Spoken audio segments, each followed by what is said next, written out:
Hello friends, welcome to our channel. சிறுடி காசி serial ப்ரோமோவில் இன்றைக்கி என்ன நடந்துச்சுங்கிறத பார்ப்போம். ரவி வந்து அவங்களுடைய ரெஸ்டாரண்ட்டில் ஒர்க் பண்ணிகிட்டு இருக்காங்க. ஆனால் ஸ்ருதியோட அவங்க அம்மா வந்து ரொம்ப பேசுகிறாங்க, பயங்கரமாக கத்தி கத்தி பேசுகிறாரு. ரவி ரொம்ப கோவப்படுறாரு. அதுக்கடுத்து ரவியோட ஃப்ரெண்டுமே அங்கே பாத்திரத்தில் என்னடா வச்சுருக்காங்க, கறி வச்சுடா, கஸ்டமர் வேறு வெயிட் பண்ணிகிட்டு இருக்காங்க அப்படின்னு ஐயோ கோச்சிங் சீட்லாம் ஓடுறாங்க. மாப்பிள்ளை இருங்க, நான் என் பொண்ணோட லைஃப்பை பற்றி பேசிக்கிட்டு இருக்கேன், அவள் தான் ஆசைப்படுறாள், போட் கோஸ்க்கு கூட்டிகிட்டு போகலாம்ல, இதில் என்ன உங்களுக்கு கௌரவம் இருக்குது அப்படின்னு சொல்கிறாங்க. அங்கே என் பொண்ணோட லைஃபே கறிகிறீங்க, நீங்கள் என்னன்னா இங்கே இருக்கிற பாத்திரம் கறிகிறீங்க, நாங்கள் நினச்சா உங்களுக்கு இந்த மாதிரி பெரிய ரெஸ்டாரண்ட்டே ரெடி பண்ணி கொடுப்போம் நாங்கள் அப்படின்னு சொல்கிறாங்க. நீங்கள் ஒன்றும் செய்ய வேண்டாம், உங்கள் பொண்ணு விருப்பப்பட்டு அவளை தனியாக போக சொல்லுங்கள், நீங்கள் வந்து இந்த இடத்த விட்டு காலி பண்ணுங்கன்னு சொல்லி ரவி பயங்கரமாக திட்டிட்டு அவங்க ஆன்ட்டியை போக சொல்லிவிட்டு இவர் சீக்கிரமாக வந்து அங்கே உள்ள அடுப்படியை பார்த்து ஓடுறாரு. ஆனால் கரெக்டாக அந்த ரெஸ்டாரண்ட்டோட ஓனர் வந்துடுறாரு. என்ன ரவி, என்ன பிரச்சனை அப்படின்னு. இல்லை ஒரு சின்ன பிரச்சனை அப்படிங்கிறாங்க. அவங்க என்னோட ஆன்ட்டி தான், மாமியார் தான் அப்படிங்கிறாங்க. மாமியார் மருமக பிரச்சனை எல்லாத்தையுமே வீட்டோட வச்சுக்கணும், இங்கே எதுக்கு நீங்கள் கொண்டுட்டு வரீங்க, நீங்கள் வந்து எக்ஸ்பீரியன்ஸ் இல்லாட்டினாலுமே பட் நீங்கள் ஒர்க்கை வந்து நல்லா டெடிகேட் பண்ணுவீங்க, நல்லா பண்ணுவீங்க அப்படிங்கிற ஒரு நம்பிக்கையோட தான் நான் உங்களை வந்து எந்த ஒரு எக்ஸ்பீரியன்ஸ் இல்லாட்டினாலும் உங்களுக்கு செஃப்பாக போட்டு வச்சு. ஆனால் நீங்கள் வந்து இப்போ ரொம்ப மாறுறீங்க, இந்த மாதிரியான தப்பு இன்னொருக்க நடக்காமல் பார்த்துக்கோங்க, இன்னொருக்க நடந்துச்சு அப்படின்னா கண்டிப்பாக உங்களை வேலை விட்டு நான் தூக்கிடுவேன் அப்படின்னு சொல்லி ஓனர் இங்கே வந்து மிரட்டுறாரு, வைகிறாரு. சாரி சார், ஓகே சார், இனிமேல் இந்த மாதிரி பண்ண மாட்டோம் அப்படின்னு சொல்லி அவர் வந்து எக்ஸ்கியூஸ் கேட்குறாரு ரவி வந்து.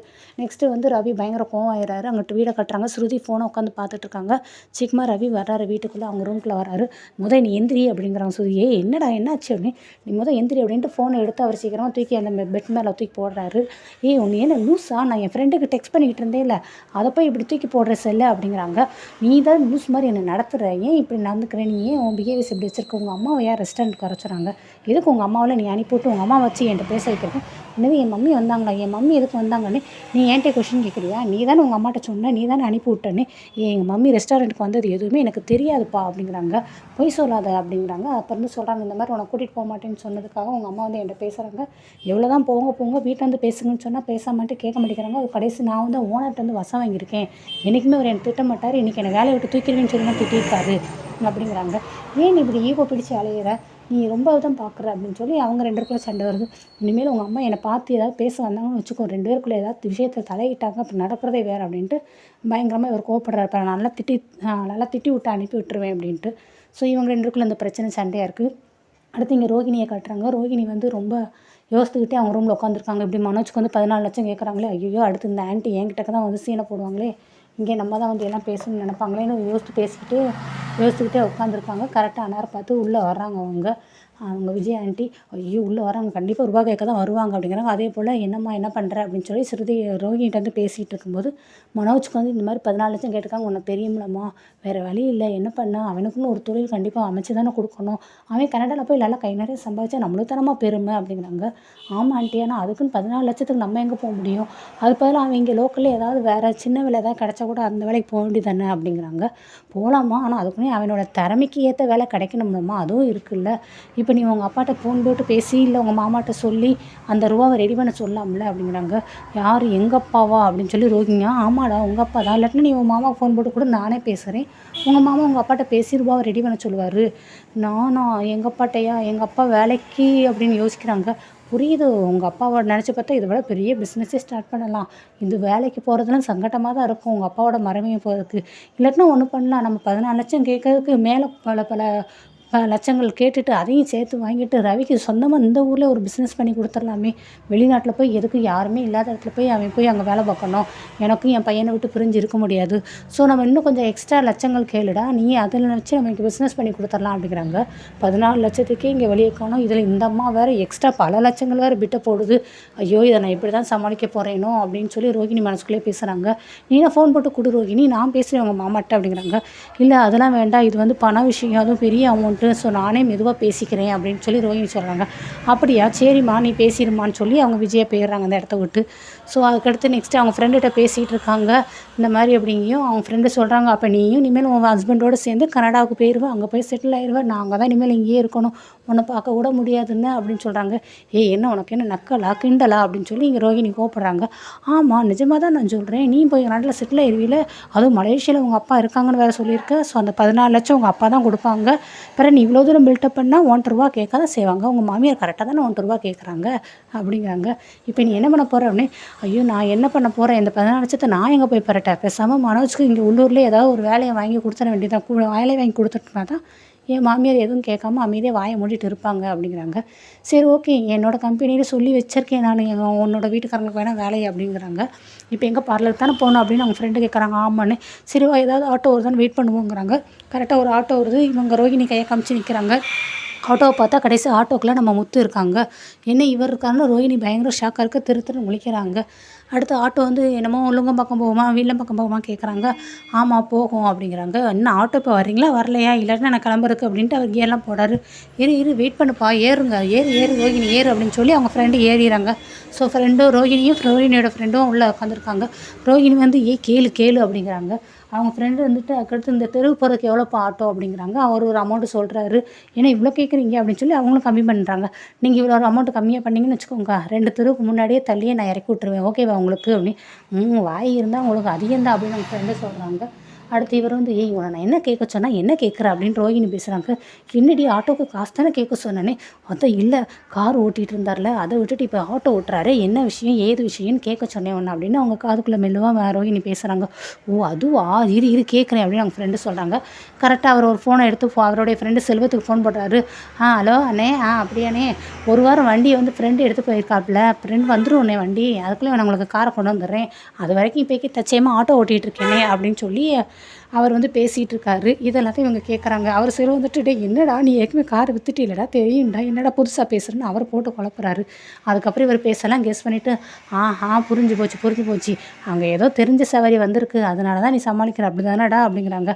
ஆமாம் இப்போல்லாம் என்னோட இதில் பெரிய பெரிய சவாரிலாம் வர்றாங்க, மலேசியாவிலேருந்து வர்றவங்களாம் வர்றாங்கடானே. புரிஞ்சு போச்சு, அவங்களோட உன்னோட இருந்துக்காங்க, அவங்க பயங்கரமான வில்லங்கமான ஆச்சுடா, எப்படியாவது ஏதாவது சொல்லி எஸ்கேப் ஆயிருடா அப்படிங்கிறாங்க. சரிண்ணே நான் பார்த்துக்கிறேன், சரிண்ணே வச்சிரு அப்படின்னு சொல்லி ஃபோனை வச்சிடுறாரு. ஸோ இவங்களுக்கு வந்து அவங்க பேசுகிற வச்சு ஓரளவு கெஸ் ஆகிட்டே இருக்குது. அதுக்கப்புறம் ஃப்ரெண்டும் கேட்குறாங்க, அவங்க கார் என்ன ஆச்சு அப்படிங்கிறது. ஏன் ஆட்டோ ஓட்டினா என்ன, ஆட்டோ ஓட்டுறதுனாப்புல ஒரு தொழில் தான் அதுவும் அப்படின்னு சொல்லி முத்து அதையும் எப்படியோ சொல்லி சமாளித்து முடிச்சிடறாரு.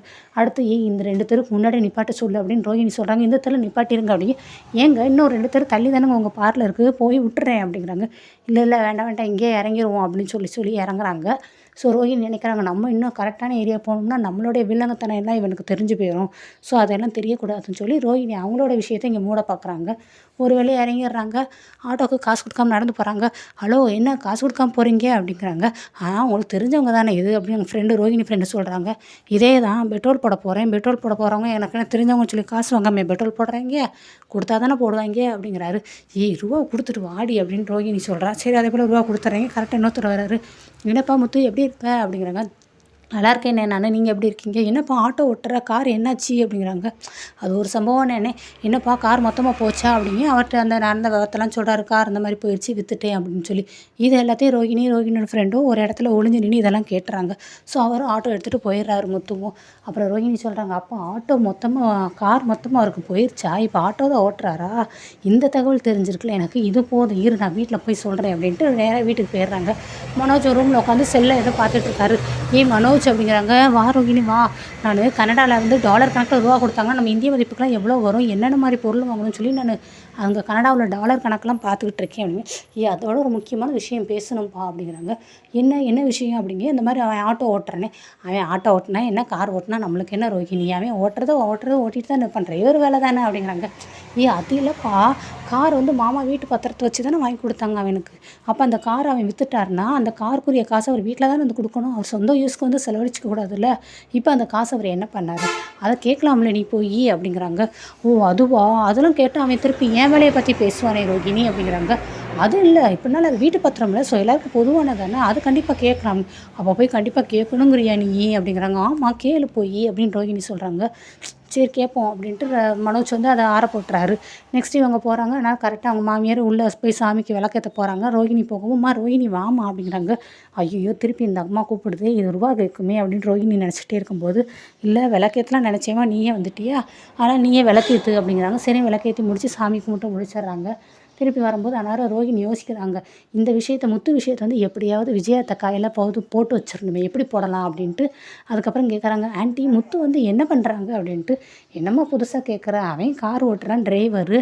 ரவி இந்த மாதிரி ரெஸ்டாரண்ட் வேலை பார்க்குறான், மனோஜ் இப்போ வேலைக்கு ட்ரை பண்ணிட்டு இருக்கான்னு எல்லாத்தையும் சொல்கிறாங்க. எதுக்குமா இப்போ நீ கணக்கு லிஸ்ட்டு மாதிரி இதெல்லாம் கேட்டுட்ருக்க அப்படிங்கிறாங்க. இல்லை ஆன்ட்டி, முத்து வந்து இந்த மாதிரி கார் ஓட்டுறதானே நம்ம என்ன நினச்சிட்ருக்கோம். ஆனால் அவர் கார் ஓட்டலை, ஆட்டோ ஓட்டிகிட்டு இருக்காரு, காரை வந்து விற்றுட்டாருன்னு. அவன் என்னத்தையும் ஓட்டிகிட்டு போகிறாம்மா, நம்மளுக்கு என்ன, அவனுக்கு என்ன உன்ன மாதிரி பணக்கார இடத்துல இருந்த பொண்ணு, அவன் சம்மந்தப்பட்ட இடமோ ரொம்ப ஏழ்மையான இடம். அப்புறம் அவன் ஆட்டோ ஓட்டாமல் வேறு என்னம்மா ஓட்டுவான், சைக்கிள் கூட ஓட்டுவான், அதனால் நம்மளுக்கு என்னம்மா அப்படிங்கிறாங்க. இல்லை ஆன்ட்டி, அவருக்கு வந்து அங்கிள் வந்து வீட்டோட பத்திரத்தை வச்சு தான் காரை எடுத்து அவருக்கு கொடுத்தாரு. அப்போ அந்த கார் வந்து ஓகே தான், எல்லாருக்கும் உள்ளது தானே. ஆனால் அப்போ அவர் இந்த காரே இல்லாமல் ஆட்டோ ஓட்டுறாரு அப்படின்னா அப்போ அந்த காரை என்ன பண்ணார், அப்போ அந்த காரை விற்றுட்டாருன்னா அந்த பணத்தை என்ன பண்ணார், இதெல்லாம் இருக்குல்ல ஆன்ட்டி, இதெல்லாம் யோசிக்கணும்லன்னு. ஆமாம், அதெல்லாம் உண்டு தானோ, அவர் இப்போ பத்திரத்தை வச்சு தானே அவனுக்கு கார்லாம் வாங்கி கொடுத்தாரு, கரெக்டு தான்மா. அப்போ அந்த பணத்தை அவன் என்ன பண்ணான், அவ்வளோ பணத்தை என்ன பண்ணான், செலவழிச்சிட்டானா அப்படிங்கிறாங்க.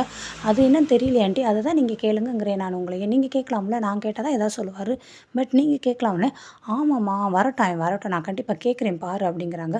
ஸோ இங்கே வந்து ரோஹிணி வந்து விஜயை வந்து நல்லா ஏற்றி விட்டாங்க, அந்த ரூபாவுக்கு வச்சு சண்டை போடலாம் எப்படி என்ன அப்படின்ட்டு. ஸோ அடுத்து வரும்போது முத்துக்கிட்ட வந்து அந்த ரூபா கேட்க போகிறாங்க. முத்து அந்த ரூபா வந்து எப்படி சமாளிக்க போகிறாரு, இது வந்து ரோஹிணிக்கு வந்து ஆப்பாக இருக்க போதா இல்லை அவங்களுக்கு வந்து ப்ளஸ்ஸாக இருக்க போதாங்கிறத நம்ம பொறுத்திருந்து பார்ப்போம்.